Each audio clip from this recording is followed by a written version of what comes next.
ya, selamat sore. Guten Selamat hari Nachmittag. Minggu. Selamat hari Pentekost. Bisa Ya. lihat semuanya? Ya, Okay. Lasst uns kurz beten. Mari kita berdoa sama-sama dulu. Jesus, wir danken dir, dass du uns allen ermöglicht hast, heute am Super Sunday teilnehmen zu können. Terima kasih Tuhan Yesus karena kami boleh bersama-sama mengikuti kegiatan Super Sunday hari ini. Vater unser im Himmel, geheiligt werde dein Name. Bapa kami yang di surga, dikuduskanlah namamu. Dein Reich komme, dein Wille geschehe, Datanglah kerajaanmu, jadilah kehendakmu. wie im Himmel so auch auf Erden. Di bumi seperti di surga. Unser täglich Brot gib uns heute Berikan kami pada hari ini makanan kami yang secukupnya. und vergib uns unsere Schuld, wie wir auch vergeben unseren Schuldigern. Dan ampunilah kami akan kesalahan kami seperti kami telah mengampuni orang yang bersalah kepada kami. Und führe uns nicht in Versuchung, Dan janganlah membawa kami dalam pencobaan, sondern erlöse uns von dem Bösen. tetapi lepaskanlah kami daripada yang jahat. Amen. Amin. Ja, das Thema für meine Predigt heute ist die Macht unserer Zunge. Tema khotbah saya hari ini adalah kuasa lidah. Und bevor ich dann weiter ins Thema einsteige, würde ich gerne mit euch ein kleines Experiment machen. Dan sebelum saya mau mulai khotbah ini, saya mau buat bersama kalian satu eksperimen kecil. Und zwar möchte ich gerne, dass ihr eure Zunge Saya mau supaya kalian die Zunge in den Unterkiefer legt meletakkan lidah kalian di bagian bawah mulut und vielleicht auch noch ein bisschen runterdrücken. dan mungkin malah lebih baik tekan ke bawah. Und dann bitte den Satz, den ihr jetzt auf dem Bildschirm seht, ihr könnt auch dann Manchester United oder Arsenal einsetzen, dann nach 1, 2, 3 diesen Satz sagt. Seid ihr so bereit? Kemudian kita baca kalimat ini bersama-sama setelah dihitung 1, 2, 3. Kalian sudah siap? 1, 2, 3. 1, 2, 3. Los ist Fortuna, sieht alles vor. Habt ihr alles selber verstanden? Oder? Ayo Fortuna, bikin satu gol. Apa kalian merasa atau ngerti nggak perbedaannya? Ehrlich gesagt, bevor ich von diesem Experiment gehört hatte, Sebelum saya mendengar tentang eksperimen ini, habe ich wahrscheinlich wie ihr auch saya dan mungkin juga kalian gedacht, dass die Zunge nicht wirklich eine große Aufgabe hat. berpikir kalau lidah itu nggak punya begitu peran yang begitu besar. Aber weit gefehlt. Tapi ini salah besar. Sie hat eine große Aufgabe. Lidah punya pekerjaan atau tugas yang besar Sie macht einen ganz großen Unterschied. dan memainkan peran dan perbedaan yang sangat besar. Wenn wir zum Beispiel zum Doktor gehen, Kalau kita pergi ke dokter, werden wir oft gebeten, kita sering diminta A zu sagen untuk bilang A und damit die Zunge rauszustrecken. dan juga untuk keluarin lidah kita. Der Doktor kann dann anhand des Belages Dokter bisa melihat lewat lidah kita, oder der Farbe der Zunge sehen, lewat warnanya, ob und mit was jemand eventuell krank ist. apakah seseorang itu sedang sakit. Die Zunge ist auch ein Verdauungsorgan, Lidah juga adalah organ pencernaan weil sie reichert das Essen mit Speichel an yang mencampur makanan dengan air liur und transportiert das Essen dann zur Speiseröhre. dan mentransportasikan makanan ke dalam kerongkongan. Heute wird es also um die Zunge gehen. Jadi tema kita hari ini adalah lidah. Dazu lesen wir die Verse Jakobus 3, 1 bis 6. Mari kita baca dari Yakobus 3 ayat 1 sampai 6.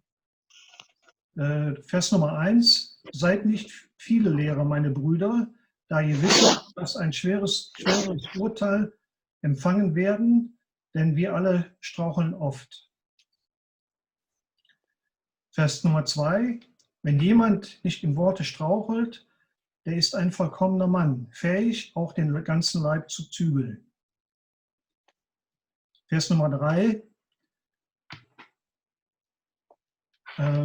Siehe, den Pferden legen wir die Gebisse in die Mäuler, damit sie uns gehorchen und den lenken den ganzen Leib. Ja, auch die Schiffe, die so groß sind, von den heftigen Winden getrieben werden, werden durch ein sehr kleines Steuerruder gelenkt, wohin irgend der Trieb des Steuermanns will.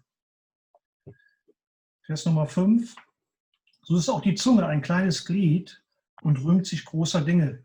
Siehe, ein kleines Feuer, welches als einen großen Wald zündet es an. Vers Nummer 6. Und die Zunge ist ein Feuer, die Welt der Ungerechtigkeit. Die Zunge ist unter unseren Gliedern gesetzt, als die den ganzen Leib befleckt und den Lauf der Natur anzündet und von der Hölle angezündet wird. Ja, wir sind in der Lage, mit der Zunge viel anzustellen. Dengan lidah kita sanggup melakukan banyak hal. Jakobus hat hier weitere Dinge genannt, die eine große Wirkung haben. Yakobus memberikan beberapa contoh kecil di mana ya hal-hal yang kecil yang dapat memiliki dampak yang besar. Zum Beispiel der Zaum des Pferdes, Misalkan kekang dari kuda, das Ruder eines Bootes, kemudi dari kapal atau dari boat, und das Streichholz, das einen ganzen Wald in Brand setzen kann. dan api kecil yang bisa membakar seluruh hutan. Alles kleine Dinge mit großer Wirkung. Semuanya hal-hal yang kecil tetapi memiliki dampak yang besar. Der kleine Zaum lässt uns ein großes Pferd lenken. Kekang yang kecil bisa mengendalikan kuda yang besar. Das Pferd wird dorthin, wohin wir es lenken, mit dem Zaum. Dengan itu kita bisa memerintahkan kuda itu untuk pergi kemana kita mau. Ein Boot wird durch große Winde oder einen großen Motor angetrieben. Dan suatu kapal itu dikendalikan biasanya oleh angin yang besar atau motor yang besar. Aber durch ein kleines Ruder gelenkt. Tetapi dia diarahkan dengan kemudi yang kecil. Jedes Mal, wenn der CEO von unserer Firma über die Zahlen des zurückliegenden Quartals spricht, Setiap kali CEO perusahaan kita mempublikasi atau memberitahu tentang nilai-nilai atau hasil dari kuartal sebelumnya, fällt der Kurs in der Regel um 5 Euro ab. Biasanya kurs dari sahamnya itu turun 5 euro. Auch eure Worte können große Auswirkungen haben. Demikian juga dengan perkataan kalian, itu dapat memiliki dampak yang besar. Wiederholen den Vers Nummer 5. So ist auch die Zunge ein kleines Glied und rühmt sich großer Dinge. Siehe, ein kleines Feuer, welch einen großen Wald zündet es an. Unsere Worte können durch unsere Zunge viel bewirken, Gutes wie Schlechtes. Perkataan kita dapat memiliki dampak yang besar, dampak baik atau dampak yang buruk. Oft reicht ein Wort aus. Sering satu perkataan sudah cukup. Willst du mit mir gehen? Ja. Kamu mau ikut saya? Ya. Atau nein, vielleicht. Tidak atau mungkin. Aber auch das, was wir nicht sagen, kann Schaden anrichten. Tetapi juga apa yang tidak kita katakan bisa menyebabkan kerusakan. Mir wurde die Aufgabe übertragen, eine Gruppe von Leuten vorzustellen. Saya dikasih tugas untuk memperkenalkan satu kelompok orang. Aber den einen, den ich in der Gruppe, in der Aufregung dann vergessen hatte, tapi ada satu yang saya kelupaan. war mächtig sauer auf mich. Satu orang ini saya lupa sebutkan dan dia benar-benar marah sama saya. Bisher haben wir über die Qualität, über die Quantität der Wirkung gesprochen, der Zunge. Tadi kita sudah bicara mengenai kuantitas dari dampak. Nun schauen wir mal auf die Qualität. Sekarang kita akan bicarakan tentang kualitasnya. Denn was wir sagen, kommt ursprünglich nicht aus unserem Mund, Karena apa yang kita katakan sebenarnya tidak datang dari mulut kita, sondern aus unserem Herzen. tetapi dari hati kita. Wir sind nicht alle vollkommen. Kita tidak semua, kita tidak sempurna. Sonst würden aus unserem Mund nur gute Sachen. Kalau kita sempurna, pasti hanya ada hal-hal yang baik yang akan keluar dari mulut kita. Wie zum Beispiel Trost, Ermutigung, Lob, Motivation oder Vergebung kommen. Seperti penghiburan, atau pujian, motivasi, atau pengampunan. Das sind die grünen Punkte. Itu poin-poin yang di hijau. Nein, das sind aber auch schlechte Äußerungen. Tapi ada juga perkataan-perkataan yang buruk. Wie Entmutigung, Neid, Hass, Enttäuschung und Zerstörung. Seperti kecemburuan, kebencian, atau kerusakan. Hier als schwarze Dreiecke dargestellt. Ini digambarkan dengan segitiga hitam. Das Herz liegt auf unserer Zunge. Hati kita terletak di lidah kita. So kann es passieren, Makanya bisa terjadi dass ich als Vortragender der Predigt nur Positives sprechen möchte, bahwa saya sebagai pengkhotbah hanya mau memperkatakan hal-hal yang positif. heute aber bestimmt irgendwann auch etwas Negatives von mir gebe. Hari ini, tetapi tentu satu waktu juga bisa ada keluar hal-hal yang negatif dari saya. Für euch heißt das, Untuk kalian ini berarti dass es gut ist, mir eine gewisse Barmherzigkeit entgegenzubringen, bagus kalau kalian membawa sesuatu yang baik, aber auch eine kritische Distanz. tetapi juga memiliki jarak yang kritis. Die Zunge ist wie ein Feuer, Lidah itu seperti api das unser ganzes Leben in Brand setzen kann. yang bisa membakar seluruh hidup kita.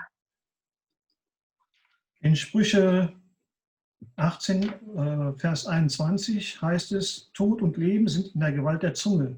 Wer sie liebt, wird ihre Frucht essen. Amsal 18 ayat 21. Hidup dan mati dikuasai lidah, siapa suka menggemakannya akan memakan buahnya. Wir können Pferde oder andere Tiere zähmen, Kita bisa menjinakkan kuda atau binatang-binatang yang lain. sind in der Lage, Schiffe zu lenken. Kita juga bisa mengendalikan kapal. Wir können aber unsere Zunge oft nicht zähmen. Kita tetapi tidak bisa menjinakkan lidah kita. Wie oft verletzen wir einander durch viel zu laute Worte, Seberapa sering kita menyakiti satu dengan yang lain lewat perkataan yang terlalu keras, durch hässliche und gemeine Worte, lewat perkataan-perkataan yang penuh kebencian, durch Worte, die man hinter dem Rücken des anderen spricht. atau dengan perkataan-perkataan yang kita katakan di belakang orang lain. Worte können verletzen, sie können wehtun. Kata-kata ini dapat menyakiti orang. Habt ihr das schon mal erlebt? Apakah kalian pernah mengalaminya? Wenn ihr jemand mit Worten wehgetan habt? Di mana orang menyakiti kalian dengan perkataan mereka? Und wie oft haben wir andere durch unsere Worte verletzt? Dan seberapa sering kita menyakiti orang lain lewat perkataan kita? Hinter Worten stehen Menschen. Di belakang perkataan ada orang, ada manusia. Wenn man den Worten nicht mehr glauben kann, Kalau perkataannya tidak bisa lagi dipercaya, kann man den Menschen auch nicht mehr glauben. orangnya pun kita nggak bisa percaya lagi. Wenn man sich auf unsere Worte nicht mehr verlassen kann, Kalau orang nggak bisa pegang perkataan kita lagi, dann kann man sich überhaupt nicht mehr auf uns verlassen. dan berarti orang itu juga tidak bisa percaya kita lagi. Unsere Zunge ist unkontrollierbar. Lidah kita tidak bisa dikontrol. Ja, verstehe das Gewicht deiner Zunge. Kita harus pahami ukuran lidah kita. Woher soll ich wissen, was ich denke, Dari mana saya bisa tahu apa yang saya pikirkan bevor ich höre, sebelum saya mendengar was ich gesagt habe? apa yang saya sudah katakan? Jetzt habe ich eine Geschichte von Sokrates. Ada satu cerita dari Sokrates. Da kommt jemand sehr aufgeregt zu Sokrates gelaufen. Datang seorang kepada Sokrates. Höre Sokrates, ich muss dir was erzählen. Dia bilang, Sokrates, dengar, saya harus ceritakan satu hal sama kamu. Wie dein Freund. Seperti teman kamu. Halt ein, sagt Sokrates. Sokrates bilang, stop. Hast du das, was du mir sagen willst, durch die 3 Siebe geschüttelt? Apakah kamu sudah tapis dulu apa yang mau kamu katakan lewat 3 tapisan? 3 Siebe? Fragte der andere voll Verwunderung. 3 tapisan? Tanya orang itu. Ja, mein Freund, 3 Siebe. Ya, temanku, 3 tapisan.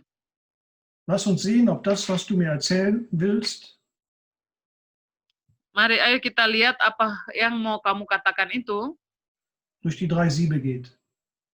sudah lewat 3 tapisan ini. Das erste Sieb ist die Wahrheit. Tapisan yang pertama adalah kebenaran. Hast du das alles, was du mir erzählen willst, geprüft, ob es wahr ist? Apa kamu sudah buktikan kalau yang mau kamu bilang itu benar? Nein, ich hörte es erzählen und Terus dia bilang, tidak, saya dengar ada yang bilang, dan so. Aber sicher bist du mit dem zweiten Sieb, hast du es mit dem zweiten Sieb geprüft? oke, tapi pasti kamu sudah buktikan dengan tapisan yang kedua. Es ist das Sieb der Güte. Itu adalah tapisan kebaikan. Ist das, was du mir erzählen willst, wenn schon nicht als wahr erwiesen, wenigstens gut? Apakah yang mau kamu bilang ke aku, kalau memang itu bisa jadi tidak benar, tapi setidaknya apakah itu baik? Nein, zögert, sagt der andere. Dan kemudian dia dijawab, tidak, Nein, kebalikannya. das nicht, im Gegenteil. Tidak, tetapi kebalikannya. Dann unterbrach der Weise, Dan kemudian dia berkata, setelah itu, lass uns doch das dritte Sieb noch anwenden. oke, kalau gitu mari kita pakai tapisan yang ketiga. Lass uns fragen, ob es notwendig ist, Dan kita tanyakan, apakah itu benar-benar perlu? mir das zu erzählen, was dich so erregt.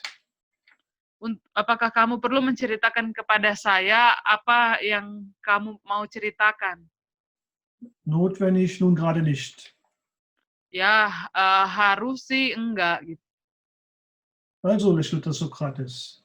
Dan kemudian Sokrates ketawa. Wenn das, was du mir erzählen willst, Kalau gitu, kalau apa yang kamu mau ceritakan kepada saya weder wahr noch notwendig ist, belum tentu benar dan juga toh nggak perlu, nggak penting, lass es begraben sein. ya udah, nggak usah dibilang, Und belaste mich und dich nicht damit. supaya kamu dan saya tidak terpengaruh olehnya. Ja. Lukas 6, Vers 43 bis 46. Lukas 6 ayat 43 sampai 46. Es gibt keinen guten Baum, der schlechte Früchte hervorbringt. ditulis tidak ada pohon yang baik yang menghasilkan buah yang buruk, noch einen schlechten Baum, der gute Früchte hervorbringt. atau pohon yang buruk yang menghasilkan buah yang baik. Jeden Baum erkennt man an seinen Früchten. Setiap pohon bisa dikenali lewat buahnya. Von den Disteln pflückt man keine Feigen. Dari pohon ara kita tidak bisa mengambil buah pohon yang lain. Und vom Dornstrauch erntet man keine Trauben. Dan dari dari pohon yang berduri kita tidak bisa mendapatkan anggur. Ein guter Mensch bringt Gutes hervor, Manusia yang baik membawa hal yang baik weil in seinem Herzen Gutes ist. kalau hatinya baik. Ein böser Mensch bringt Böses hervor, Orang yang jahat membawa hal yang jahat weil in seinem Herzen Böses ist. karena hatinya jahat. Wovon das Herz voll ist, davon spricht der Mund. Apa yang ada dalam hati kita itu yang dikatakan oleh mulut kita. Was sagt ihr zu mir? Apa yang engkau katakan kepada saya? Herr, Herr, und tut nicht, was ich sage. Tuhan, Tuhan, dan tidak melakukan apa yang saya katakan. Wir lesen in Markus 7, Vers 21 bis 22. Mari kita baca dalam Markus 7 ayat 21 dan 22. Denn von innen, aus dem Herzen der Menschen gehen hervor die schlechten Gedanken. Karena dari dalam hati kita, sebab dalam hati kita timbul segala pikiran jahat. Vers 22, Ehebruch, Hurerei, Mord, Dieberei, Habsucht, Bosheit, List, Ausschweifung, böses Auge, Lästerung, Hochmut und Torheit. Juga dalam ayat 22, perzinahan, keserakahan, kejahatan, kelicikan, iri hati, kesombongan, kekebalan. Oder in Matthäus 12, 36 bis 37 heißt es, ich sage euch aber, dass von jedem unnützen Worte, das die Menschen reden werden, sie von demselben Rechenschaft geben werden am Tage des Gerichts. Juga ditulis dalam Matius 12 ayat 36 sampai 37. Denn aus deinen Worten wirst du gerechtfertigt werden und aus deinen Worten wirst du verdammt werden. Karena menurut ucapanmu engkau akan dibenarkan dan menurut ucapanmu pula engkau akan dihukum. Ja.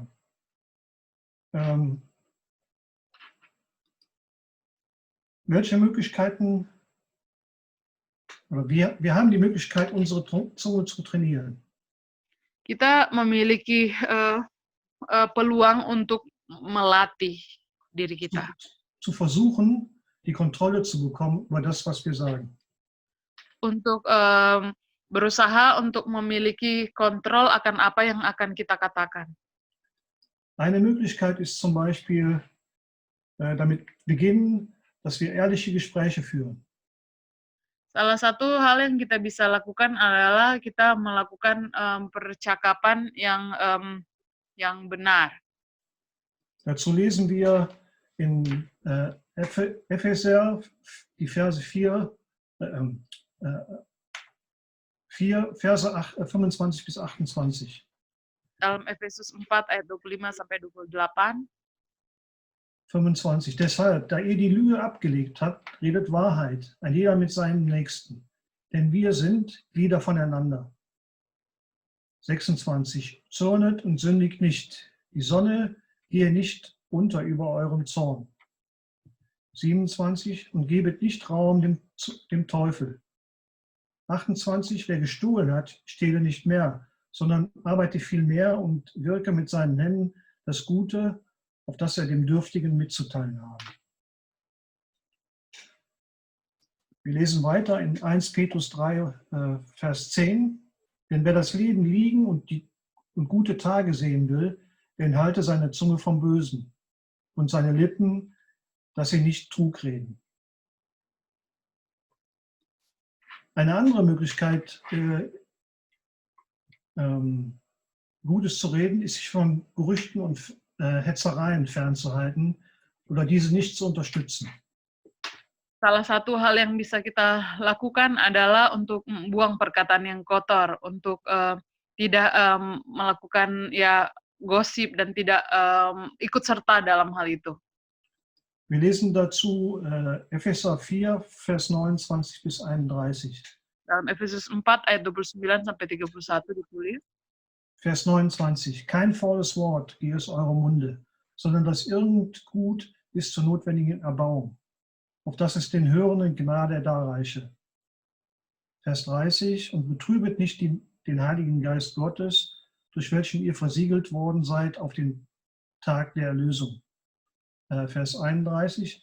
Alle Bitterkeit und Wut und Zorn und Geschrei und Lästerung sei euch von euch weggetan, samt aller Bosheit. Die weitere Möglichkeit ist, wir können andere unterstützen. Hal yang lain yang kita bisa lakukan adalah mendorong orang lain.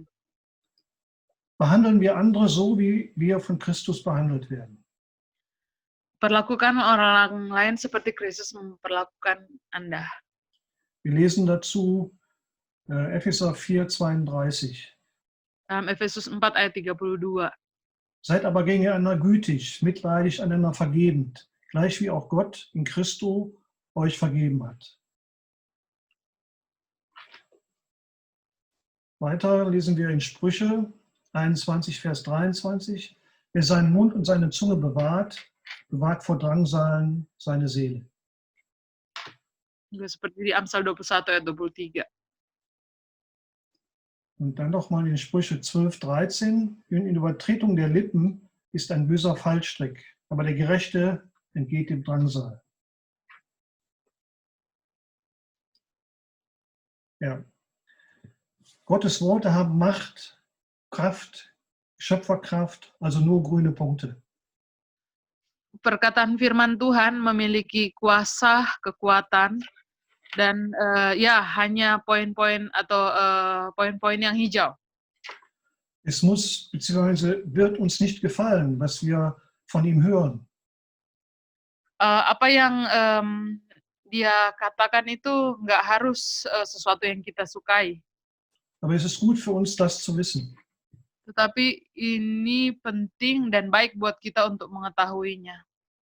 Gott können wir vertrauen. Wir brauchen keine Distanz zu halten. Tuhan bisa kita percaya. Kita tidak perlu menjaga jarak. Christen sind Menschen, Orang Kristen adalah manusia die bei Jesus Sprachunterricht nehmen, yang belajar bahasa sama Yesus. und das jeden Tag, Dan ini dilakukan setiap hari. damit wir das richtige Wort in der richtigen Art und Weise Supaya kita bisa memperkatakan perkataan yang benar dengan cara yang benar, zur richtigen Zeit di saat yang benar, und aus den richtigen Motiven heraus sagen. dengan motivasi yang benar. Das hat man nicht einmal für immer im Griff. Nggak semua kita bisa melakukan itu seketika aja langsung. Es kommt auf das richtige Maß zwischen Reden und Schweigen an. Ini perlu suatu kombinasi yang benar antara berkata-kata dan diam. Hier ist alltägliches Lernen angesagt. Dan ini diperlukan untuk belajar setiap hari. Worte sind nicht Schall und Rauch. Perkataan itu bukan gelombang saja dan bukan asap. Worte haben Macht. Perkataan punya kuasa. Macht zum Guten und zum Bösen. Kuasa untuk sesuatu yang baik atau untuk yang buruk. Unsere Worte können heilen oder zerstören. Perkataan kita dapat menyembuhkan dan juga bisa merusak. Unsere Worte können Segen und Fluch sein. Juga bisa menjadi berkat atau menjadi kutuk. Laut Jesus offenbart unser Reden unser Herz. Yesus berkata, perkataan kita menunjukkan apa isi hati kita. Wir lassen also unser Herz reden. Jadi kita membiarkan hati kita berbicara. So oder so. Seperti itu atau tidak. Wenn Jesus unser Herz regiert, Kalau Yesus berkuasa atas hati kita, wird sich das in unserem Herzen niederschlagen. hal ini akan memberikan dampak dalam perkataan kita. Nur wenn Jesus unser Herz regiert, Hanya kalau Yesus yang mengendalikan hati kita, wird sich unser Reden verändern. maka perkataan kita juga pun akan berubah. Werden wir unser Herz im guten Sinne sprechen lassen können. Dan kita bisa berkata dari hati kita. Lasst uns beten. Mari kita berdoa. Großer Gott, öffne unsere Ohren und Herzen jeden Tag. Tuhan, buka telinga kami setiap hari. Lass uns hören, was du zu sagen hast. Biar kami bisa mendengar apa yang Engkau mau katakan. Gib uns die Kraft und die Möglichkeit, dir zu folgen. Berikan kami kekuatan dan kemampuan untuk mengikuti Engkau. Amen. Hilf uns, unsere Zunge im Guten zu nutzen. Tolong kami supaya kami bisa mempergunakan lidah kami untuk hal-hal yang baik. Unserem Umfeld etwas Positives zu geben. Untuk memberikan pengaruh yang baik bagi lingkungan kami. Jesus, wir danken dir für deine Güte. Terima kasih Tuhan Yesus untuk kebaikan-Mu. Bitte schütze uns alle. Tolong lindungi kami semua. Lass uns und unsere Familien gesund bleiben, Biar kami dan keluarga kami sehat. damit wir dir weiter dienen können. Supaya Amin. kami dapat melayani Engkau. In Jesus' Namen. Di dalam nama Tuhan Yesus. Amen. Amen. Amen.